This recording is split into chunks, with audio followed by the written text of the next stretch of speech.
In 2015, I decided to take on the challenge of training for and competing in my first powerlifting competition.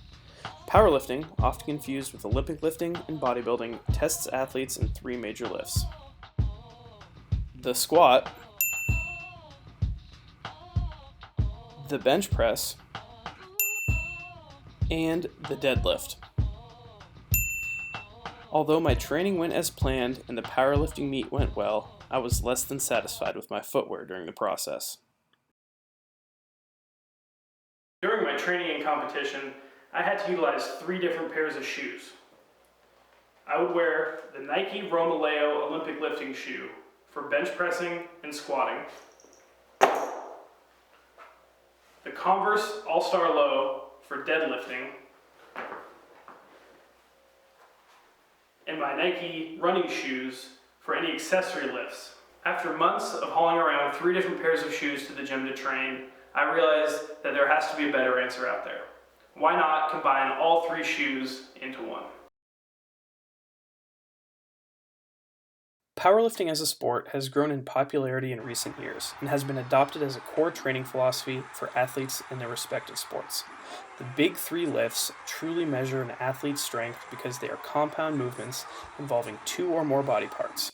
This makes them a staple in high school, college, and professional athletes' training regimens. The shoes powerlifters wear vary. However, most lifters utilize multiple pairs of shoes, and here's why. In this clip, I'll be performing a squat in my Nike Romaleo lifting shoes. Their elevated heel changes a powerlifter's pelvic angle and encourages the knees to track over the toes, allowing a lifter like myself with poor range of motion in my ankles to get to depth. The shoes also provide an uncompressible outer sole that maximizes the amount of force being displaced to the floor. They also have two Velcro straps which lock one's foot in place. You can see the elevated heel in action, letting my knees track over my toes and allowing me to get to proper depth, which results in a good lift. For bench pressing, the shoes that lifters wear vary and are less important. However, an elevated heeled shoe, such as the Nike Romaleo, can give a little extra leverage when lifters plant their feet into the ground prior to the lift. Yet it is comfort that is most important when finding the right shoe to bench press in. Here are two deadlifts. On the left, I am wearing Converse All-Star Lows, and on the right, I am wearing Nike Romaleos. I removed the weights on each side of the bar to show an unobstructed view of my shins and knees. On the right, you can see the Nike Romaleo's elevated heel, forcing my shins forward and my knees over the bar. On the left, the Converse All-Stars allow my shins to be vertical and my knees to be behind the bar, which is a more desirable starting position.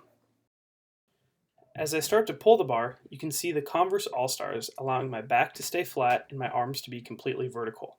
This position recruits more muscles from the posterior chain, which is beneficial when lifting heavy weight. It also allows the bar to stay closer to my center of mass. The further the bar is from your center of mass, the more stress is put on your lower back.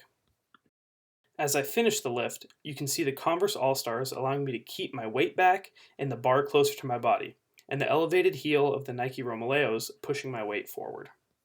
This was an example of the shoes that I wear when lifting and why. Every lifter is different and may need different shoes and heel heights for different lifts. This is why I think one shoe with an interchangeable heel insole would be favorable. My product proposal is a powerlifting shoe that has interchangeable heel insoles, which provide the lifter with a customizable heel height depending on what lift he or she is about to perform. Instead of having to haul around three different pairs of shoes to the gym, the lifter would just need the insoles and the one pair of shoes to be able to perform any lift with comfort. Taking a closer look at the lateral view of the right shoe, the outsole and midsole of the shoe would be thin and made of uncompressible rubber, like you would see with a traditional weightlifting shoe. The upper would be made of a durable synthetic material, able to withstand the hardest of gym workouts. The tongue would pull from designs from the Nike Freeze and have the comfort and fit of a sock. The toe box would include a small graphic of a bar with weight on it, and the toe cap would include 3 mesh air vents to ensure the lifter's foot would get air. The air vents symbolize the 3 white lights a powerlifter receives after performing a good lift in competition. Here is a medial view of the right shoe, where we will take a closer look at the strap system. Most lifting shoes have 2 straps, one over the toe box and one over the upper. In order to set this shoe apart from other shoes on the market, I pulled from the designs of Tinker Hatfield and his strap system for the Jordan 8s and the Nike Air Raid basketball shoes. The straps would secure down with Velcro and be made of the same material as the upper.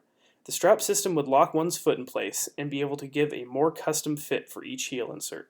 The heel inserts would come in 3 elevations: 0.75 inches, which is what the heel of a regular powerlifting shoe is, 0.5 inches, and a completely neutral insole with no heel elevation.